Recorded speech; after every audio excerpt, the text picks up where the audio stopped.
जब काले बादल घर आए और बारिश ज़ोर से होती है, दरवाजे शोर मचाते हैं, कुछ लोग बहुत याद आते हैं। अताए यार भी कोई टुकराता है भला, तेरी तरह तेरा गम भी सर आँखों पे।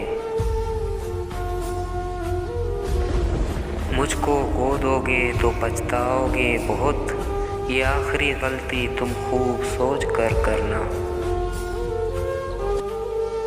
एक आरज़ू सी है कि उनको भूल जाए हम, मगर उनकी याद आती है ये हसरत हार जाती है। नहीं होता तो छोड़ दे उसे, इश्क कोई बात नहीं जो हर किसी के बस में हो।